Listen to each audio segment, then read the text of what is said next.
this is an iHeart podcast. Guaranteed human.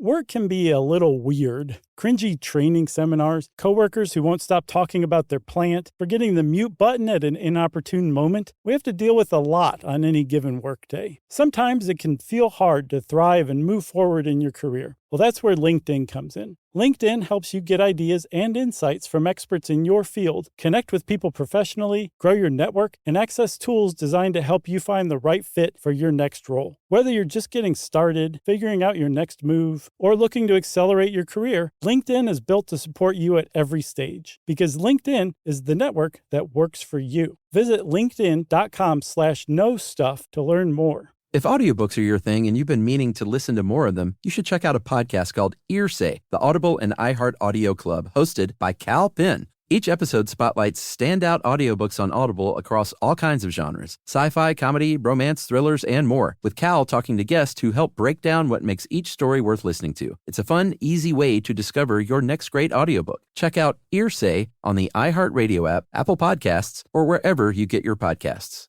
This episode of Stuff You Should Know is brought to you by Squarespace. Whether you need a landing page, a beautiful gallery, a professional blog, or an online store, it's all possible with a Squarespace website. And right now, listeners to Stuff You Should Know can start a free trial today. Just go to squarespace.com and enter the offer code STUFF, and you'll get 10% off your first purchase. Squarespace. Set your website apart. Welcome to Stuff You Should Know from HowStuffWorks.com.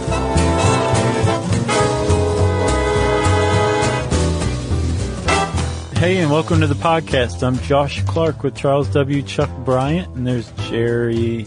And this is Stuff You Should Know. You're going to love it. I think I just said this is remarkably interesting right before we hit record. Well, you're right. Because, I don't know, what are you going to call this thing? How soda fountains work. You trailed off. It's not the best title. It's a well that's been gone to before. Oh, sure. It's really the history of soda. Kind of, yeah. You know? Yeah. I just think it's interesting. I never really thought about it. I didn't either. And this is, Chuck, to me, one of those great examples of how you can take anything and really tease out all these different parts to it. Sure. And that just about everything is more interesting than it appears on the surface. Yeah, because soda, as we will learn, affected America and the world and continues to. Yeah. Basically, all American dominance from the mid-19th century on is because of soda. But you are from Ohio, so do you say pop? Used to. Yeah. You depopped? I don't even know why I'm saying soda now. Now I say Coke. Yeah, I do too. You even say Coke when you want a Sprite. Yeah. In the South. I want a green Coke. You say, can I have a Coke? What kind? Sprite? Yeah. Well, we're in Atlanta, you know. This is the birthplace of Coke. It is, which we'll talk about. But the initial, I guess, thread that we took into this topic was soda fountains, right? Correct. And when you think about a soda fountain, this is a good example of what I was saying. When you think about a soda fountain, you think about like Bobby Sox teenagers, right? Bill Haley and the Comets. Yeah. The Fonz. Sure. Hair like perfectly in place. Yeah, the Fonz all drunk. Penny loafers. Did he get drunk? No, that was the joke. Like, Happy Days is so squeaky clean. Wouldn't that it really been is a great episode if like the Fonz was hammered and like but wanted to get on his motorcycle? It? Oh yeah. Everybody just tried to avoid him. Yeah. He'll break the jukebox again. Yeah, that would be great. Did you know that that's what Laverne and Shirley spun off of? Yeah. Fine. And Mork and Mindy. Yeah, that's just bizarre. Yeah. That Mork and Mindy. And Joni Loves Chachi. Well, sure. Yeah. But Mork and Mindy was set in the 70s. Yeah, very weird. Oh, 80s. I thought it was the 70s. Was it 70s? Mm-hmm. Based on the down vests, it was the 70s. All right. I'm pretty sure. All right. So, regardless, when you think of soda fountains, you think of the 50s. Yes. Not the 70s. Right. And Happy Days wasn't in the 50s. That came out in the 70s. Yeah, man. There was a big revival of 50s culture in the 70s. Sha-na-na. Yeah, like there are. Grease. There always is. You know, people tend to reflect back 20 years or so. Nostalgia. Yeah, with nostalgia. There's a great... Things were so much better back then. There's a great podcast episode, one of the funniest things I've ever heard in my life, from the great Andy Daly, that centered around Sha Na Na. Mm-hmm. And they got in... I can't remember who he did it with, but it might have been Matt Besser. No, I can't remember. But they did these characters, and it was all about trying out for Sha Na Na and drinking egg creams and being a professional water skier. It was very, very funny. They're just making it up? Yeah, I mean, I'm not doing it justice, but just seek it out. Just type in Andy Daly Sha Na Na and just sit back and get ready to be delighted for an hour. That's awesome. I'll check it out. I will check it out. But yeah, 50s, purity, bobby socks. Soda fountains. Good, clean fun. Here's the thing. You're totally wrong if that's your conception of soda fountains. That's right. By the time the 50s rolled around, soda fountains were already so far on their way out. Yeah. That basically by the 50s, what would happen to bars in the 70s, thanks to the Fern Bar, had already happened to soda fountains by the 40s and 50s. That's right. What was once handcrafted drinks made from freshly prepared ingredients that were mixed there on the premises. Yeah, by a soda jerk. Right. Had been replaced by pre-mixed stuff and canned ingredients that were put together by people who didn't give a darn about you or your family. That's right. The 40s and 50s were not the heyday of the soda fountain. It's actually much older than that. Yeah, boy, that's a setup from the old days. Let's get in the Wayback Machine and go back to Europe.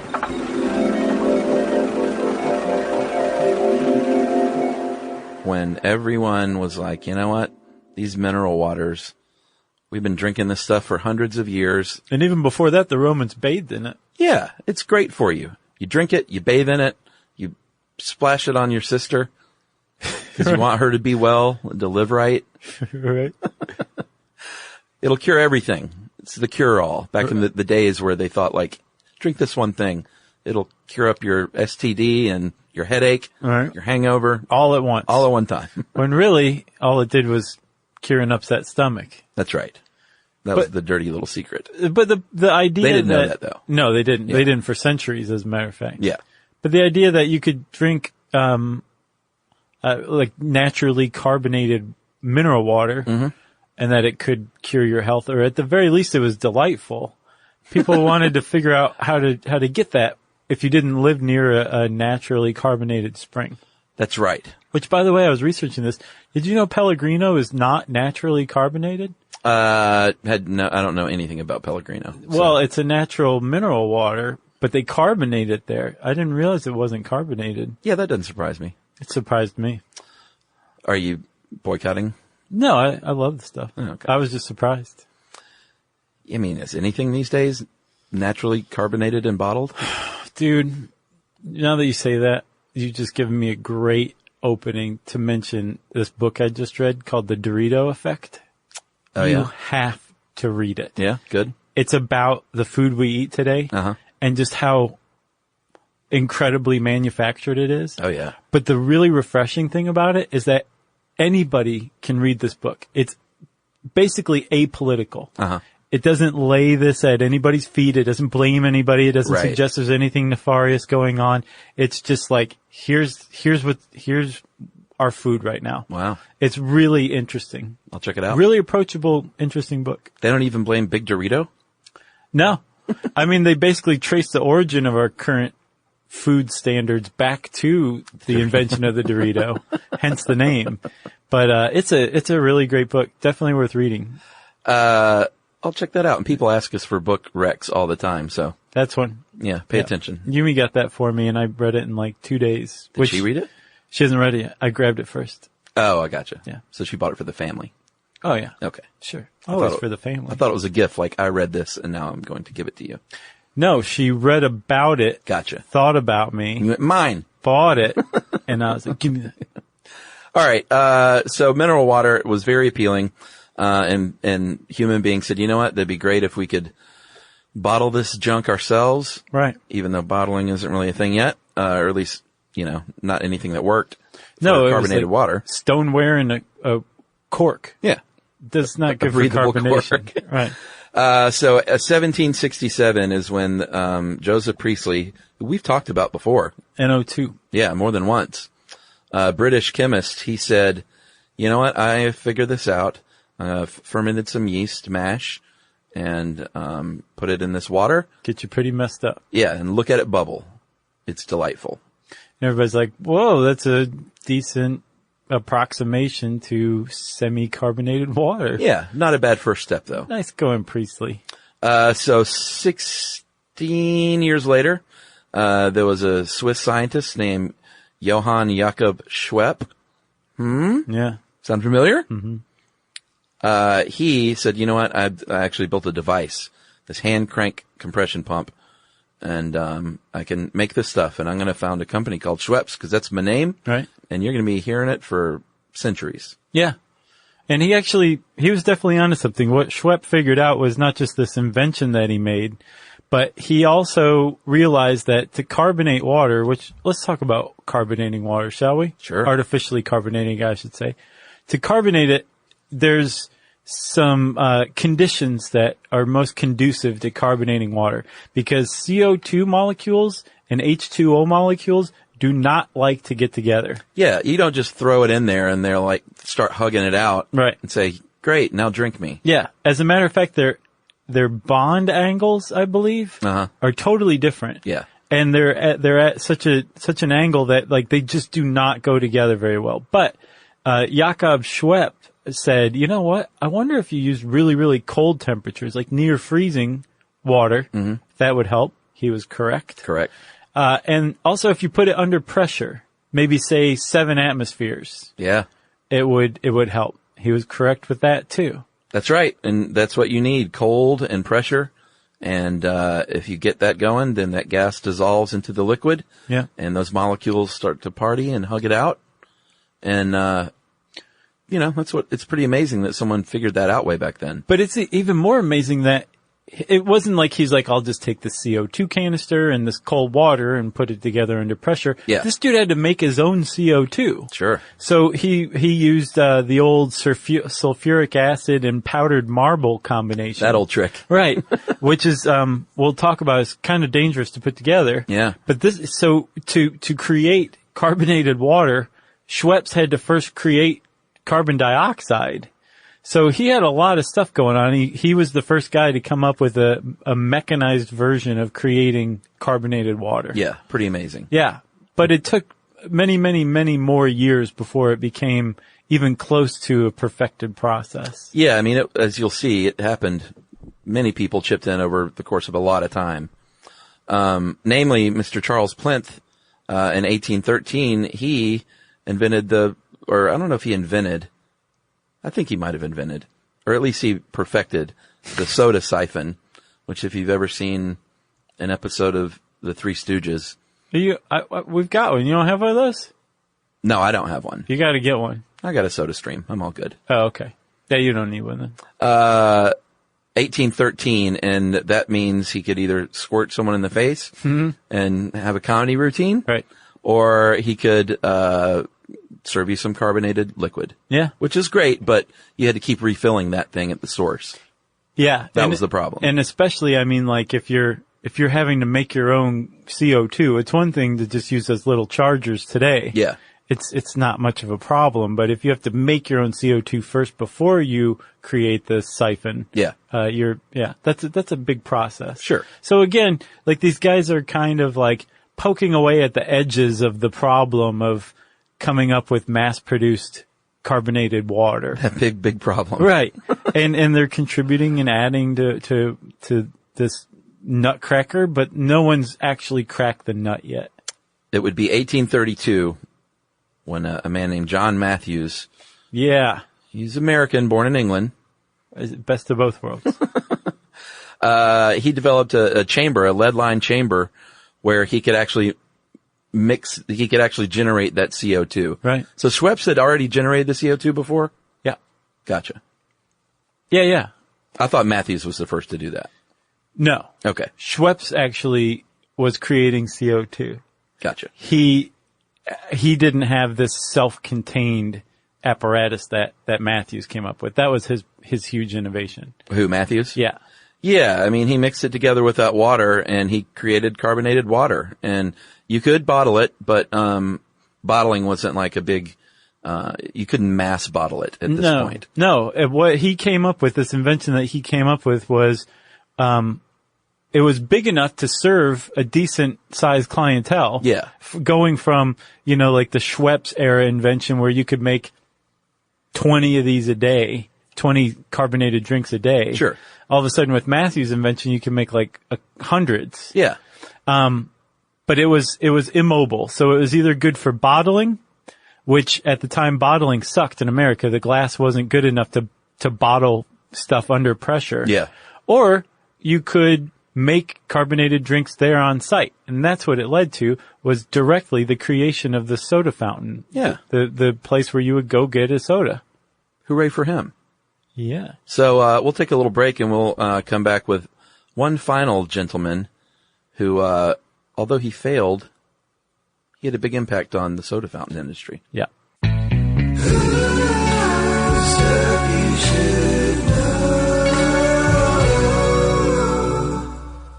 You know how when you get something done with just the click of a mouse and you get to put it off of your to-do list once and for all, it feels so good? Yeah, buddy. That's the feeling of Stamps.com, Chuck. I like that kind of simple action, my friend. You can get your mailing and shipping done without leaving your desk, thanks to Stamps.com, because it turns your PC or Mac into your own personal post office that never closes. Yeah, right there on your own personal post office that never closes. You can buy and print official U.S. postage for any letter or any package using your own computer and printer. Then you just hand it off to your friendly mail carrier or drop it in the mailbox.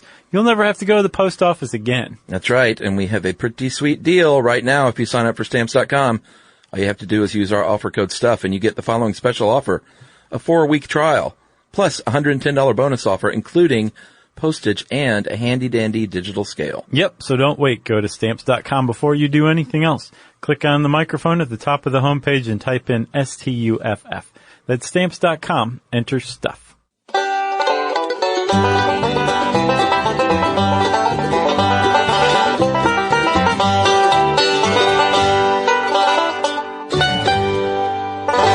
All right, Benjamin Sillyman. Yeah. Silliman, I believe, is probably how he preferred to have it pronounced, don't you think? He was very serious. He probably was. He said, you know what? I may be a failure in my businesses, but I'm going to go down in history as maybe the guy who had the most to do with the creation of soda in a mass ubiquitous way. Right. He was a professor of chemistry at Yale. What is Yale? Hoyas. Right? Or Bulldogs. Hoyas is Georgetown. So I think it's the Bulldogs. The Yale Bulldogs. Gotcha. The Yale Hodgmans. That's their mascot now. He's a Yaley, isn't he? Yeah, he went to Yale. Oh, you don't say. Yeah. So, he, because he was a chemistry professor at Yale, didn't make a ton of money, wanted to make a little dough on the side. And his whole jam was kind of going back to the old days. This stuff is medicinal. Right. And I'm really going to move all my chips in on the medicine angle. Right. Which turned out to not be the best move. No, and it wasn't necessarily that he just focused on the medicinal aspect of it. It was apparently he didn't know how to create like a fun time establishment. Right? Yeah, he was a Yale chemistry professor. So he created two of the first basically soda fountains in New York City based on Matthew's design, which again was a lead chamber where you put the calcium carbonate and the sulfuric acid together, created CO2. Yeah. It bubbled up through water to purify it, and then that purified CO2 entered a very cold spring water chamber and bubbled up and created carbonated water, right? That's making me thirsty. So Silly Man created two of these houses, and he set them up at two very elite places in New York. Yeah. The City Hotel and the Tontine Coffee House. Yeah, right there on Wall Street. Right. And he started serving this stuff. But again, he was serving it as medicine. And the impression I have is that it was kind of like, please give me your money. Great. Here's your medicine. Drink it. Please get out. There is no fraternizing. There's no talking. Some other people noticed this and said, that's a really great idea. Costs have finally come down enough to where I can get some investors and we can open our own pump house, our own soda fountain. Yeah. But we're going to throw in some books. We're going to like promote people talking, and maybe they'll stick around and order a second one. Right? Yeah, I don't see, that's weird though, because the Tontine Coffee House was like a very social place where people hung out. Well, then he did something wrong that other people didn't do, or that did better. Well, maybe they were just drinking coffee. Because he went under, well, the whole thing, I mean, like competitive soda fountains, like buried him. But he was the guy who came up with the idea. So he created the legacy. He just wasn't very good at business. That's right. Hats off to you, silly man. Hats off. All right. So these other gentlemen opened up more successful shops. Then they started popping up. Of course, once it happens in New York, the next place is going to be Philly. Baltimore? Yeah. And it was a legit business. It was a thing. But it was tied to pharmacies as well. Yeah. Which seems weird, but not when you think about it. No, and one of the big reasons why it was tied to pharmacies is because it took tremendous skill to properly create carbon dioxide. Yeah. They blew up. Yes. Yeah. Oh, yeah. Like you could die at a soda fountain just hanging out. They blew up. The sulfuric acid could leach into the finished product and you could be served a cup of sulfuric acid. Not very good. Yeah. There were a lot of things that could go wrong in mixing this. So this is technical expertise that pharmacists already had. So it made sense for them to say, we got this, which is why it does become less weird to associate the soda fountain with the pharmacy. Yeah. Which it would very soon become basically like hand in hand with. Yeah. I grew up in Stone Mountain, and the old village of Stone Mountain had a pharmacy straight out of Happy Days. And, it was like the 70s and 80s, and it sounds like the 50s, but I would like walk down there and get like a Coke float, and like they would put it on my parents' tab. Oh, yeah? Yeah. And this was, it seems like, literally Happy Days times. Sure. But, it was 85. It was 85. Yeah. I was like 12 or 13. That's pretty great. Walking down to the old pharmacy. Thinking about how cool David Hasselhoff is? Yeah, actually, I didn't watch Knight Rider, so. I didn't either. I wasn't on the Hasselhoff train. Big fan of his music, but not Knight Rider. But, they would just jerk me a soda, and, I don't even think we said why they were called soda jerks, because that's the motion that you would make. Yeah, you jerk the tap handle. Yeah. Or soda jerkers. I've seen them called that as well. Or soda throwers, I saw it too. Oh, I like that. The reason they were called soda throwers is because it took a lot of skill to mix these drinks. Very the level of the bartenders that were working at the time. And as a matter of fact, some bartenders, especially during Prohibition, became soda jerks. Yeah, there was a lot of showmanship involved. Right. It's kind of like a cool job to have. Yeah. But we haven't reached that point yet. We're at about the mid-19th century when it's really starting to get popular and it's spreading through the major cities of the U.S. Correct. So they're in pharmacies, like you said, because they had skill at doing this, and it just made sense. And it had the old medicinal tie-in. Right. Like, here, drink this tonic that I've made for you, this ginger ale or this root beer. And apparently by this time, everybody knew that carbonated water didn't have any real medicinal properties. Well, yeah, that was kind of the joke. Well, right. Not the joke, but joke was on them. But so the pharmacists would say, well, I'll put some real drugs in here then. Let's see what happens. Yeah, like it didn't even have to have minerals at this point. Right. But people loved the fizz. Right. They were crazy for the fizz. Still do. Right. And putting like herbs and drugs and stuff into a drink was not an American mid-19th century invention, right? It goes back really, really far. Yeah. This is folk medicine.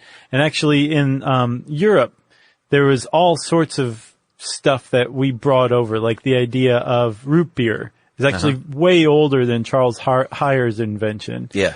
It goes back to Native America, indigenous European groups, just basically anybody who ever put roots and bark and herbs, boiled it. And the reason they were making this stuff was because the water supply was questionable at the time. So you were basically purifying water by fermenting it, by brewing it. Yeah. And making an alcoholic drink. And it would be called small beer. And small beer was a drink like that, like the original root beer. Yeah. The original ginger beer. These were small beers, and they were used to basically drink instead of water. And kids would drink it. Everybody would drink it. Yeah. It usually had pretty low amounts of alcohol in it. But that's taking that same idea of using things like sassafras or sarsaparilla, ginger, or whatever, and putting it together with this new sparkling water that you could get from a tap at a soda fountain. That was the big innovation. Remarkable. Yeah. And pharmacists at the time, they were adding some booze, like not negligible amounts. Like alcoholics would, if they were broke, they might go to the pharmacy to get, what amounts to like a shot of whiskey in their little elixir, because it wasn't taxed like alcohol was. Yeah. So they could get a cheaper drink. And I guess it was more socially acceptable too, because you were going for medicine rather than going to the bar for leisure. Let me get my medicine. Right, exactly. What else? What else? Drugs, like not just alcohol, like Drugs. Yeah, like drugs. Just go ahead and say it. Drugs, heroin. Yeah, heroin, morphine, opium, cannabis, strychnine. Yeah, and this is pre-Food and Drug Act of 1906 right. that this was going on. So if you wanted to pick me up, you would trot down to the store in the morning, to the pharmacy, right, and you would get your cocaine drink. Yeah. And I guess the heroin wasn't a pick-me-up. That was a take me down. Take me down. You had that at the end of the day. Yeah, you remember in the bars episode, we talk about bitters in cocktails. Those were originally like medicinal, supposedly, too, Well, and people still swear by that stuff. Yeah. For like a tummy ache, right? I guess. I could see bitters giving you a tummy ache if you had too much, but. Yeah. You'd be the one to know. You like your bitters, right? I like bitters. Yeah. I'm not, well, you know me, I don't drink a lot of that stuff, but just the name itself turns me off. So I came across, something in here, phosphates, right? I'm like, what is a phosphate? Yeah. There's a type of drink that you could get around this time, mid to late 19th century. And even up into the 20th century, it was a very famous type of soda fountain drink. Like, here, son, have a nice cold phosphate. Yeah, exactly, right? And a phosphate usually was some sort of sweetener, some kind of, usually a fruit, maybe like cherry syrup or something like that. Yum. And carbonated water, and then this stuff called acid phosphate. And acid phosphate is this compound that it brings out like the sour notes in whatever drink it's in. Yeah. It gives you a little bit of a tingle, a little bit of a kick. It's weird. And I looked, I'm like, is this stuff still around? Surely enough, it is. So I am going to get some and try to figure out what to do with it. Yeah. It's going to be awesome. But phosphate, that was another thing you would put in too. And originally phosphates were thought to cure things like hypertension. So like all these things that really just kind of came to form a taste or a flavor or a mouthfeel of what we now see as a soft drink originally started out as medicine, booze, or drugs. Right. And then all of them would be put together and you would go drink it in the morning and say, I'm just getting some medicine. Well, and this is a time, of course, like, this article points out. Where'd you get this, by the way? This is really good. This is actually, we should have given a shout out already. This is a Collector's Weekly article. Yeah. In by, addition to our own. Hunter Oatman Stanford, who just has written some pretty interesting stuff. Yeah. Collector's Weekly, it's like really bizarre that they put out some of the finest articles on the internet. Why is that bizarre? Just because you would think it'd be so niche that like it'd just be too narrow, but they're actually really good at taking in the expansiveness of whatever they're talking about. The history of stuff, I bet. This is a time, they point out in the article, in the late 1800s when, the quote here is, cocaine was a wonder drug when it was first discovered. It was marvelous medicine that could do you no harm. Right.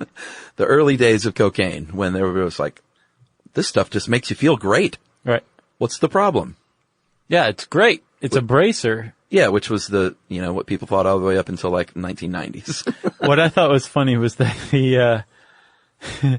the person who was talking about how much cocaine was usually found in a drink. A 100th of a gram, and then the person goes on to say about 1/10 of a line of cocaine. Right.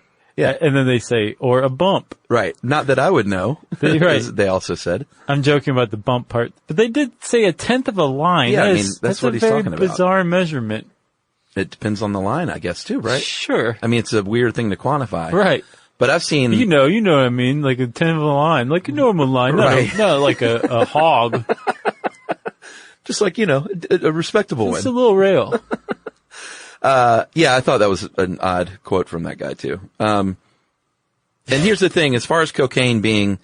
And we'll talk about Coca-Cola coming up, too, but I found a lot of varying amounts from negligible to significant.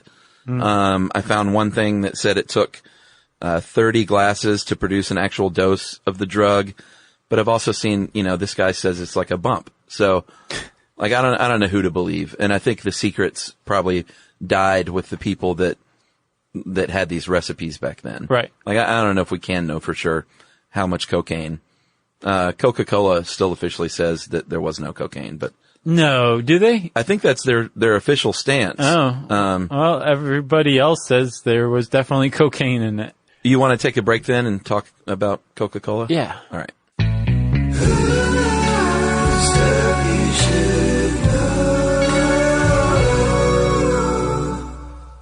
Josh, whether you're wearing suits, sweatpants, or a Canadian tuxedo, you're going to spend 24 hours a day just about in your underwear. That's right. So if you're going to spend so much time in your underwear, you might as well make it excellent underwear, which means you might as well make it MeUndies. That's right. Every pair of MeUndies underwear is made from sustainably sourced modal. It's a fabric that is twice as soft as cotton, and boy, does it feel good. Yep, and MeUndies is so sure that you're going to think they're the world's most comfortable underwear that if you don't love your first pair of MeUndies, they're free. No questions asked. Yeah, and not only do they feel great, they look cool. They have dozens of styles, lots of limited edition prints. They're going to help you make a statement with your underwear. Yep, and shipping is free in the U.S. and Canada. Plus, you can save up to $8 a pair with the MeUndies subscription plan. You can get that subscription plan or even just a single pair. Either way, you'll get 20% off your first order when you go to MeUndies.com/stuff. That's right. That's MEUndies.com/STUFF for 20% off your first order.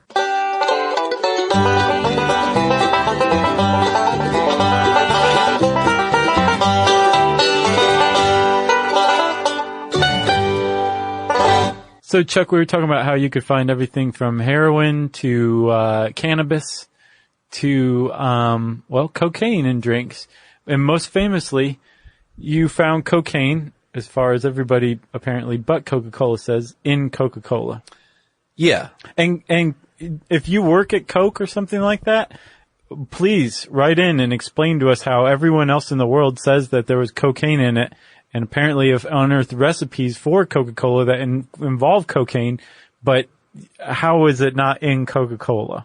I want to know if that's the case. Set us straight. Unless they've changed their stance, but this thing I found that says their official stance is that it did not. Okay. So we'll see. All right, so it's 1886. Yep. Late 1800s. And there's a former colonel in the Confederate Army, Civil War vet, named Doc Pemberton. They called him Doc. His parents didn't name him Doc? He went on to be a pharmacist, John Pemberton. And he's trying to find a solution for Civil War soldiers who were addicted to narcotics, painkillers. Right. Because they did pretty lousy battlefield treatment. Sure. Well, they did the best they could. Yeah, well, it wasn't good enough. Medicine wasn't far along back then. Right. And so he concocted this thing, called Coca-Cola. That was the original Coca-Cola. Is it true? Do you have in there that it was, originally made with still water and that no one liked it and then he tried it with carbonated water? That seems senseless. Cause carbonated water was all the rage. Yeah, that's what I was about time. to say. That didn't make any sense. I could see that though. A misstep, perhaps. Maybe.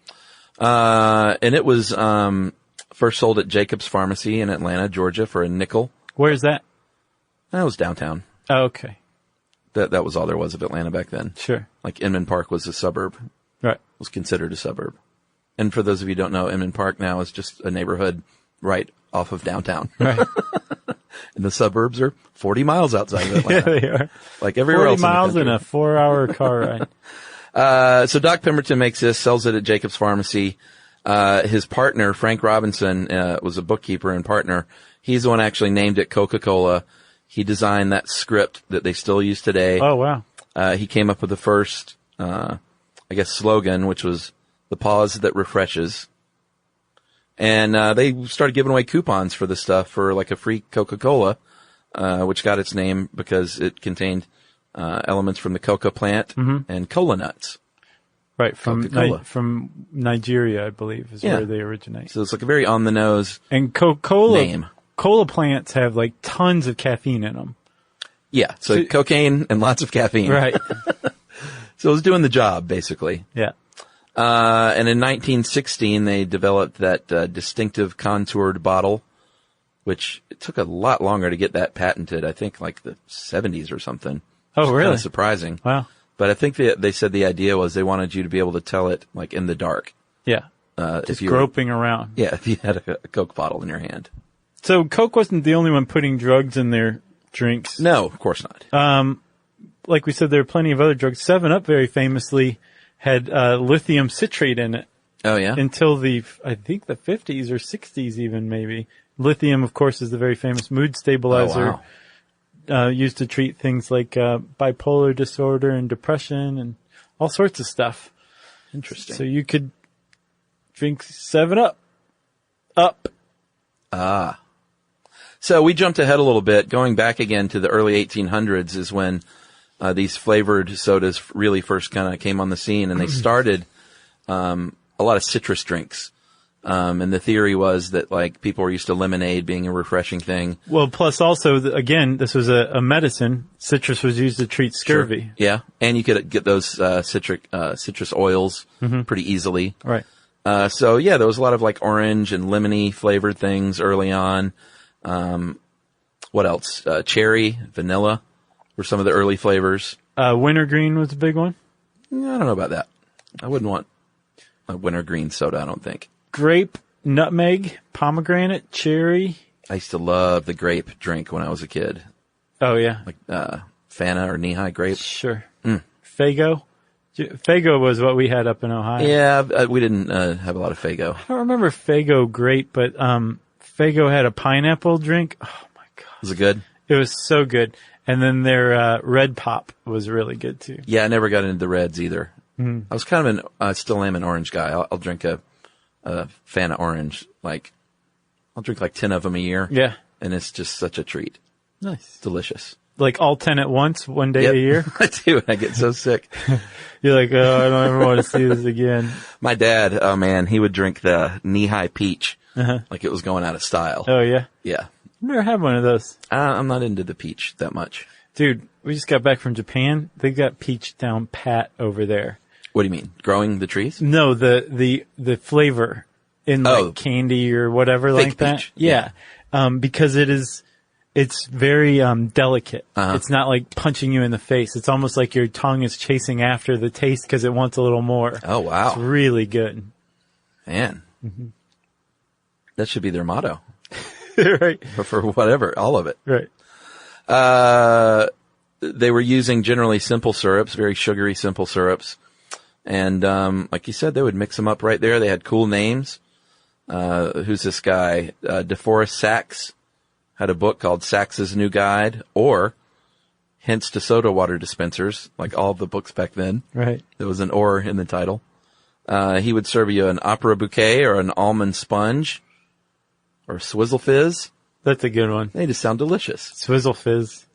It's amazing how this relates to our bartending episode. Well, okay, so I'm glad you brought that up, because if you walked into a really great hotel bar, say like the Waldorf Astoria in the 1880s or 90s, you would just be like, oh my God, this place is amazing. Even still today, they're pretty great.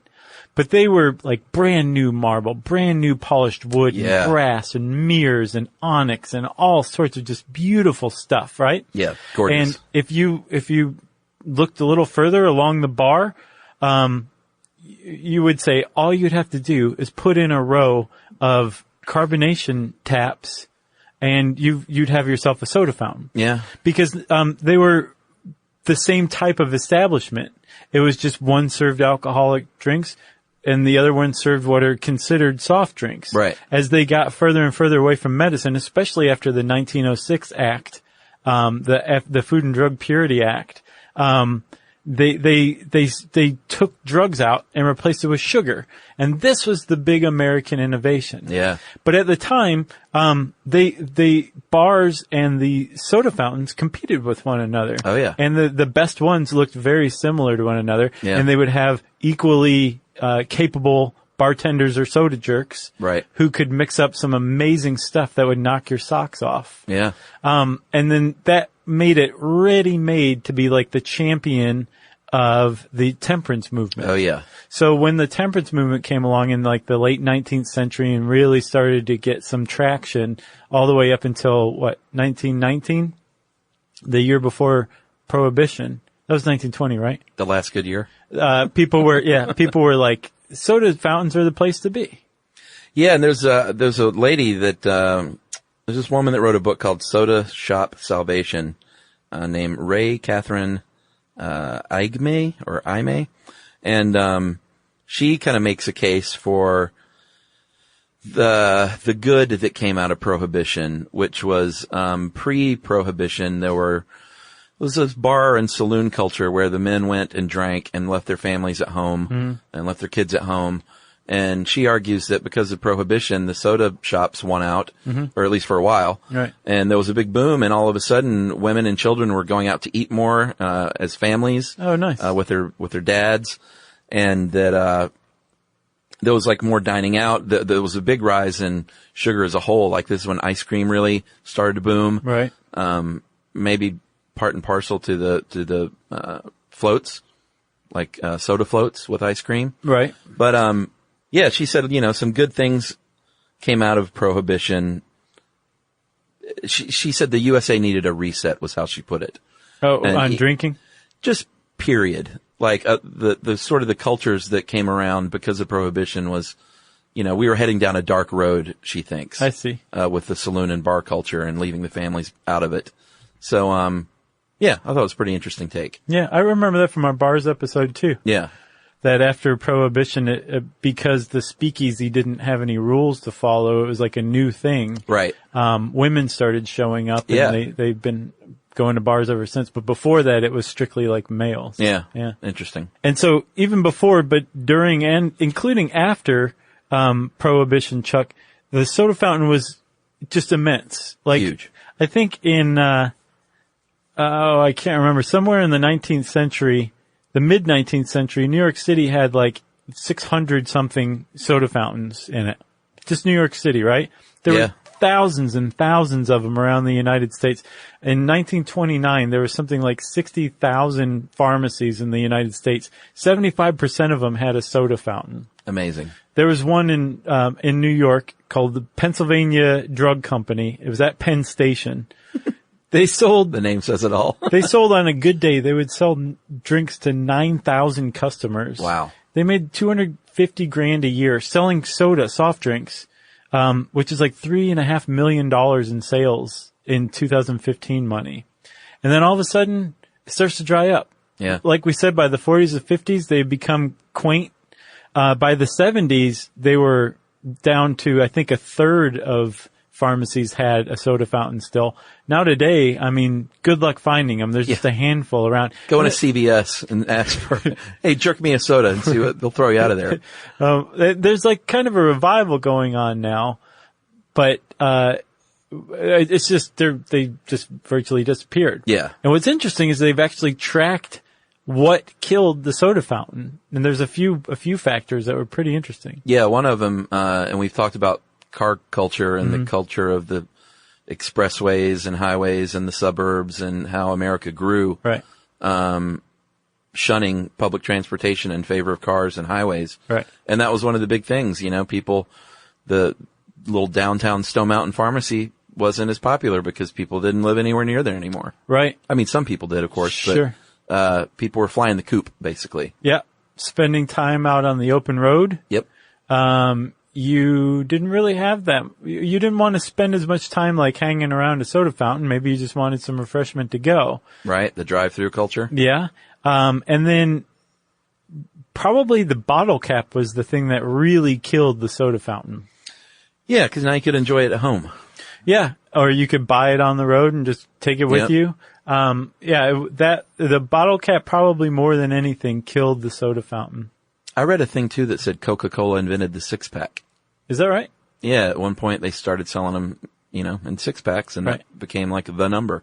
That's really surprising. Yeah, or at least they like to claim they take credit for that. Right. No Cocaine came up with the 6-pack. I don't know what the truth is anymore. You ever been to the World of Coke? Oh, sure. I haven't been to the new one, though. I haven't been at all. You've never been to the World of Coke? No, it's one of those things in your hometown that you ignore. Have you been to the Center for Human Rights, the Human Rights Museum? That's amazing. Where, the MLK Center? No. This is newer. Oh, okay. It's just a couple of years old, but it's like the aquarium, World of Coke, the Human Rights Museum. No, I haven't seen that. You gotta check it out. It's a downer, but in all the I'll go to ways. that, but I'm not going to the World of Coke. Yeah. It's like New Yorkers. They don't go to the Guggenheim or Central Park. What? It's just one of those hometown things you ignore. Yeah. Kidding, of course. So you got anything else? I got nothing else. If you want to know more about soda fountains and soda pop and all that kind of stuff, you can search the internet for it. You can type those words into howstuffworks.com on the search bar. And also we want to give a shout out to, again, Collectors Weekly, The Art of Drink, and Today I Found Out, all three of which we used as some source material too. Yeah, along with our own How Stuff Works article, How Soda Fountains Work. So thanks to you all for making great stuff. And since I said that, it's time for listener mail. I'm going to call this, We Changed a Life. Hey guys, want to say thanks for all the great shows. Let you know that you had a big impact on my life. Some time ago during a listener Facebook Q&A, a young listener asked advice on career paths, and you said that you should do what they love. Trust me, that's not like the most innovative advice ever. Right. But that's what we said. At the time, I was being made redundant from a career in buying, but knew it wasn't what I loved. I took your advice, got some experience volunteering at school, having always learned to love and share ideas, and that started a whole new career path. Now I've just finished my teaching qualification, which was really tough as a mature student raising my own kids. And next week, start my first job as a class teacher at Y6 Primary. Nice. I think this is the end of elementary school for you guys, ages 10 to 11 kids. I hope I can engage and inspire children in my class the way you do with your listeners. So I wanted to say cheers. You can use this in the classroom. That's one good way. Yeah. And that is from Catherine, a.k.a. Mrs. Young. Thanks a lot, Mrs. Young. That is very awesome. Congratulations. Way to go. Yeah, and she was gutted to not see us in the UK. We gutted a lot of Brits. Yeah. I think that's hilarious. That's a popular term. They all said the same thing. They were gutted. Interesting. Yeah. Well, thanks, Mrs. Young. Again, nicely done. If you want to get in touch with us, you can tweet to us at SYSK Podcast or Josh M. Clark. You can hang out with us on Facebook at Charles W. Chuck Bryant or Facebook.com/Stuff You Should Know. You can hang out with us on Instagram, and you can send us an email to stuffpodcast@howstuffworks.com. And as always, join us at our home on the web, stuffyoushouldknow.com.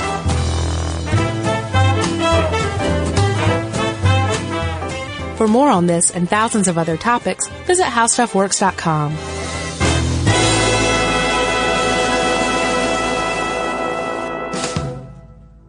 When you own your own business, you own every decision. Catch the red eye or take the 6 a.m. Make a new hire or promote internally. Celebrate a win with the toast at the gate or unwind at the lounge. Big props to this team. Some decisions are a win-win, like earning 8 times points on Chase Travel. Chase Sapphire Reserve for Business, the business card that gives back all you put in. Visit chase.com/reserve business to learn more. Cards issued by JPMorgan Chase Bank and a member FDIC, subject to credit approval. Terms apply. Lots of places can expose you to identity theft. That's why LifeLock monitors hundreds of millions of data points a second for threats to your identity, which is way more than anyone can do on their own. If we find anything suspicious, like new loans or changes to your financial accounts, we alert you right away, all through text, phone, email, or the LifeLock app. Save up to 30% your first year. Visit lifelock.com/iHeart. Terms apply. This is an iHeart podcast. Guaranteed human.